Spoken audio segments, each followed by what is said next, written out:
Hi, good day everyone. My name is Bella Clarice Jimenez from FM3C, and now I will discuss my mini ebook entitled E-Financial and Pump It Up. So I have presented outline. My first topic is compliance management, second, corporate banking, third, internal audit, and last, Bangko Sentral ng Pilipinas Philippine Financial System. So compliance management po is the process of monitoring an organization systems, policies, and procedures to ensure all employees comply with federal, state, and local laws, governmental regulation, accreditation rules, and codes of conduct. So, ang compliance management system ay isang prosesong ginagawa para daw po mapanatiling gumagana ang compliance structure.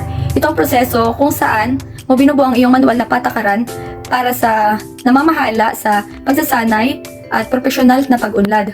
Kung hindi nila gagawin ang iyong mga organisasyon ay maaaring sumailalim ang mga parusa at multa ng pamahalaan, mga demanda at pag-aayos ng legal na gastos. So, ang pinsala ng iyong reputasyon ay maaaring makapinsala sa imahe ng iyong kumpanya at maging sanhi ng mga tao na makahanap ng mga alternatibo o tumanggi makipagtulungan sa iyong organisasyon. And now, the Anti-Money Laundering Act, also known as RA 9160 in 2001. So, money laundering is a practice of receiving illegal acquired funds and then passing them off as money obtained from legal sources. So, individuals or companies engaging in money laundering may seek to transfer these unlawfully obtained funds to different parts of the globe using money remittance centers, so banks, digital payment system, and sabi daw, the transaction amounting of 500,000.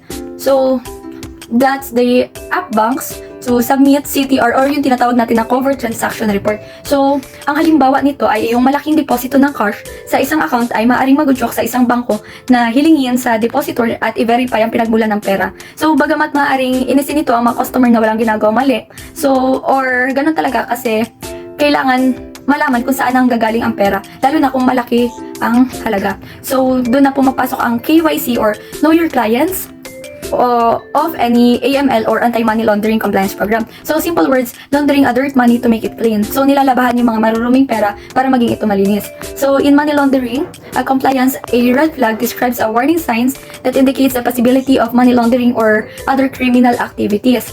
So, ang penalty naman nito ay imprisonment ranging from 4 to 7 years and fine corresponding not more than 200% of the value of the monetary instrument of property. So, laundered shall be imposed upon the covered person, its directors, officers, or personnel who knowing participated. So here naman, corporate banking. Ang corporate banking ay tumutukoy sa aspekto ng pagbabangko ng nakikitungo sa mga customer ng korporasyon at iba pang negosyo. So ang mga commercial na bangko ay gumagawa ng mga pautang na nagbibigay daan sa mga negosyo na lumago at umarkila ng tao na nag-aampag ng pagpapalawak ng ekonomiya. So ang parehong uri ng bangko ay naglalahok ng iba't ibang produkto at serbisyo.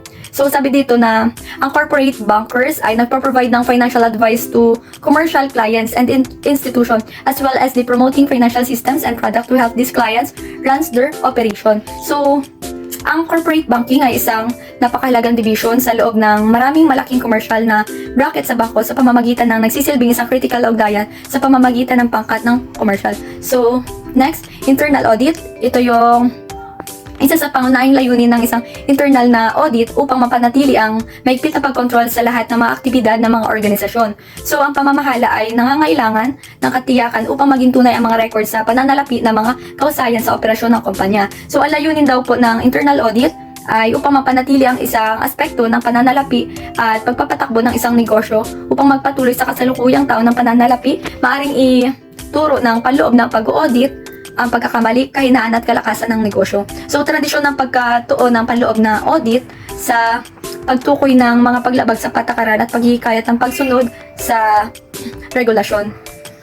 So, next, Bangko Sentral ng Pilipinas or the Philippine Financial System ng Pilipinas. So, the Central Bank of the Philippines, it was established on July 3, 1993. So, it is the provision of the 1987 Philippine Constitution and the Central Bank Act of 1993.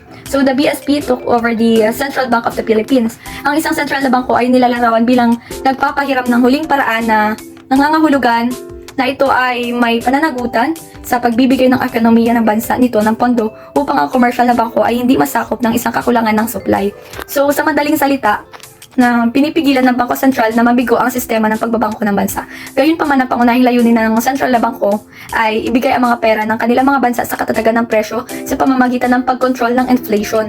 So, isang Sentral na Bangko ay kumikilos din bilang otoridad sa regulasyon ng patakaran sa pananalapi sa isang bansa. So, sabi nga na, a bank's most important role may be matching up creditors and borrowers. So, bagamat maraming bagay ang ginagawa ng mga bangko, ang kanilang pangunahing tungkulin ay kumuha ng mga pondo. So, ang mga tao nagde-deposit. So, yun yung pinapahiram ng bangko. At yun ang tagapagitan sa depositor. So, ang mahalagang binabayaran ng mga bangko para sa mga deposito, ang kita ng kanilang tagapanggap. Ang pautang pareho ang tinatawag na interest. So, ang mga depositor ay maaring mga individual at mga kabahayan, mga kumpanyang pinansyal at mga hindi pinansyal o pambansa at lokal na pamahalaan.